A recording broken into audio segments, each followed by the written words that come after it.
Hey guys, we finally have the patch notes for the new wipe. Let's go through the must-know changes as quickly as possible. The first thing is the factory rework. To summarize everything here is that factory will still have the same layout, but it'll look a lot different. Next is the new boss Partisan. We already know he will be hunting PMCs with bad karma, but what is news is that he can also be hunting scavs. You also don't have to worry about fence rep if you're engaging Partisan. His playstyle will be more towards stealth, and it is also possible he might not have footsteps. Not clear about this though. Also, the way he will engage is that he will first prepare his traps and then engage rather than open engagements. Also, another thing to note here is that he spawns in forest type locations only for PMCs with low karma and not for scavs with low karma. Now the next thing is karma, a new hidden parameter added to the game. It is increased by a more open playstyle and it decreases with a dishonest playstyle. And it will be changing in the near future as devs get more information, I'm guessing. Karma changes can also be tracked by a distinctive sound notification. Keep your ears out for that. Now the next big thing is the map-to-map travel being added in the patch 15. Now there'll be a new event called Marathon at the start of the wipe, and I'm guessing you'll have to travel all the maps in a single raid. And after completion of that event, map-to-map travel will be available in all raids.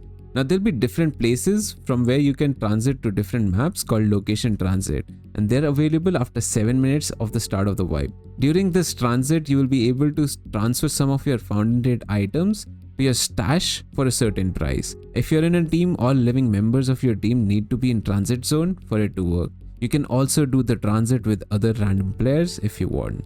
We already know Tripwire is coming this wipe, but a few things you should know about Tripwire is that it is a single-use consumable item. You cannot find this in raid or on flea, but you can only purchase this from Jaeger after completing a quest. You can press G on your grenade to use tripwires.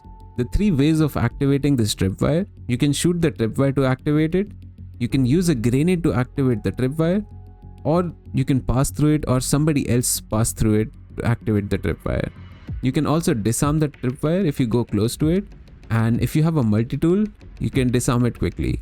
You also get the grenade if you do disarm it. So also Tripwire will have a timer on its own, so it'll get disarmed on its own after some time. We'll see how long is that. Now finally we have BIPODS and weapon mounting coming to Tarkov. You have the V key for mounting gun on a surface, and you have the CTRL V key for the bipod. Both reduce recoil and stamina drain. I'm kind of excited to see how this works. Next we have 2 new zones being added to the hideout. The first is a gear rack which can have up to 3 mannequins which you can use to display any gear. You can also equip gear from the mannequin and exchange your gear. The next is a cultist circle in which you can sacrifice up to 5 items, and depending on the total value of the sacrificed item, you receive a gift from the cultist. This is like a new gambling station. You can also get quest items or items you need for hideout upgrade if your sacrifice items cross a certain threshold. There's a 25% chance of that happening. Note that you probably have to go for a raid for this to work. Like every Tarkov wipe, there are a lot of new weapons and ammos being added. Main ones to note are the Uzi, the SR3M, Desert Eagle with a new .50 caliber, and the M60 machine gun. We will also see the ability to smoothly adjust zoom for a lot of optics.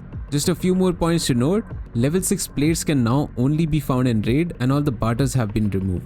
Last but not least, a bit sad news that there was nothing specific on FPS improvements or graphic optimization, so you can expect similar or less FPS. That's it for the video. I hope my attempt to give you the most important information in the least amount of time was a success. For more Tarkov content, subscribe to my channel. Thanks for watching, and I'll see you next time.